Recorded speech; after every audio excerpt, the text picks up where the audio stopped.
네. 오늘 당신께서 공유해 주신 블랙스카이하고 로켓랩 관련 자료들 아주 잘 봤습니다. 네, 안녕하세요. 특히 그 블랙스카이의 최신 젠3 위성 발사 미션 풀스트림 어헤드 이게 흥미롭더라고요.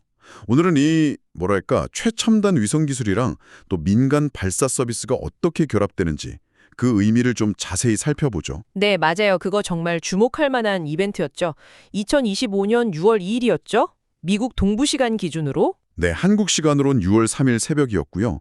뉴질랜드에서 로켓랩에 일렉트론 로켓으로 쐈다고요. 맞습니다. 블랙스카이의 두 번째 젠3 위성이 성공적으로 저지구 궤도에 안착했습니다. 바로 그 발사인데요. 그럼 이게 그냥 위성 하나 더 쏘아 올렸다? 뭐 이런 것 이상의 의미가 있을 것 같은데 특히 이 젠3 위성 기술 자체의 핵심? 그리고 이게 가져올 전략적인 효과랄까요? 그런 걸 오늘 좀 파헤쳐봤으면 합니다. 먼저 그 두 회사 이야기부터 해야겠네요. 블랙스카이랑 로켓랩. 각각 어떤 역할을 하는 회사들이죠? 네, 일단 블랙스카이는 실시간 위성 이미지를 확보하고 이걸 또 인공지능, AI로 분석하는 회사입니다. 보통 이제 지리공간 정보, GOINT 분야의 선도주자라고 할 수 있고요. 주요 고객은 국방이나 정보기관 쪽이고 점차 상업 분야 고객들도 늘어나고 있어요.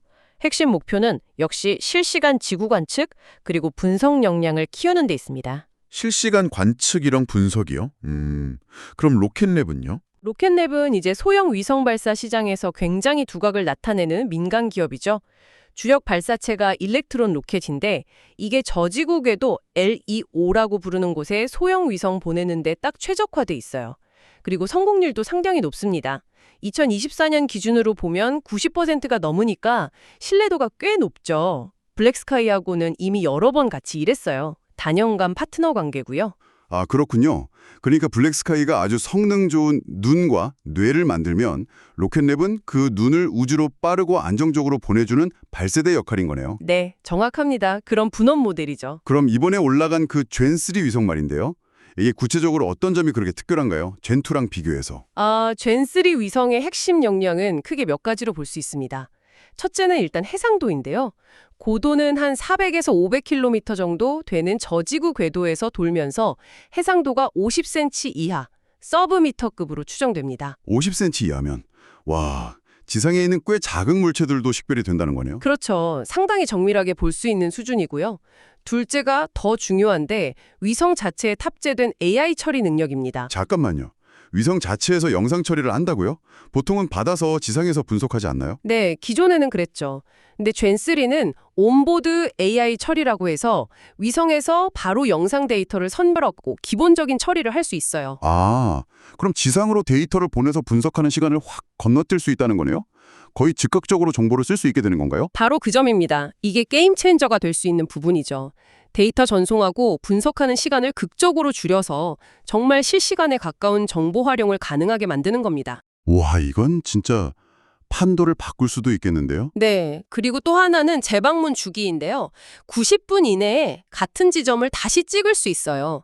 이게 기존 젠2 위성들이랑 같이 군집을 이루게 되면 특정 지역의 변화를 훨씬 더 자주, 촘촘하게 포착할 수 있게 되는 거죠. 그러니까 고해상도에 온보드 AI의 빠른 재방문 주기까지. 와, 이건 단순히 사진 잘 찍는 걸 넘어서는 거네요. 정보 수집에서 거의 실시간, 의사결정 지원 쪽으로 무게중심이 완전히 넘어가는 느낌인데요. 맞습니다. 그렇게 볼 수 있습니다. 그럼 이런 역량이 전략적으로는 어떤 의미를 가질까요? 예를 들면 국방이나 이런 쪽에서요? 여러 가지 중요한 의미가 있는데요. 첫째는 말씀하신 대로 지리 공간 정보, 즉 지오인트 분야에서 경쟁 우위를 확보하는 겁니다. 특히 군사작전이라든지 아니면 재난상황 감시처럼 시간이 정말 중요한 분야에서는 이 정도 해상도와 실시간성이 엄청난 전술적 이점을 주거든요. 미국의 NRO, 국가정찰국이나 NGA, 국가지리공간정보국 같은 정보기관들과의 계약에서도 이게 아주 결정적인 요소가 됩니다. 그렇겠네요. 정보기관 입장에서는 정말 탐나는 능력이겠어요. 그렇죠. 둘째는 이제 발사 유연성을 통한 시간 해상도 강화입니다. 영어로는 템포럴 레졸루션이라고 하죠. 시간 해상도요? 그건 어떤 개념인가요? 측정 지역의 변화를 얼마나 자주 볼 수 있느냐는 거예요. 로켓랩 같은 전담 발사 파트너가 있으면 필요할 때 비교적 빨리 위성을 추가하거나 교체할 수 있잖아요. 네네. 이게 가능해지면 블랙스카이 전체 위성 네트워크가 특정 지역을 더 자주 촘촘하게 감시할 수 있게 되는 거죠. 변화를 놓치지 않게 되는 겁니다. 아, 그러니까 위성망 전체의 업데이트 빈도를 높이는 거군요. 이해했습니다. 네. 그리고 마지막으로는 상업시장에서의 활용 잠재력 증대입니다. 이게 점점 더 중요해지고 있어요. 금융시장 분석이나 에너지 시설 모니터링, 보험사들 리스크 평가, 스마트 농업 같은 분야에서도 활용도가 무궁무진합니다. 단순히 위성 사진만 파는 게 아니라 관측 데이터 플러스 AI 분석, 이걸 묶어서 파는 거군요. 맞습니다.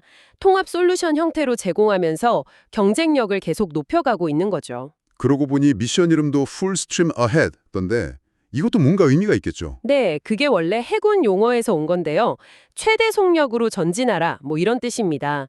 블랙스카이가 이 고성능 젠3 위성망 구축에 얼마나 속도를 내고 싶어 하는지 그 의지를 보여주는 이름이라고 할 수 있죠. 강력한 의지가 담긴 이름이네요. 그리고 또 블랙스카이는 위성 기술이랑 분석에 집중하고 로켓랩은 발사만 전담하는 이 분원 모델 자체도 의미가 있습니다.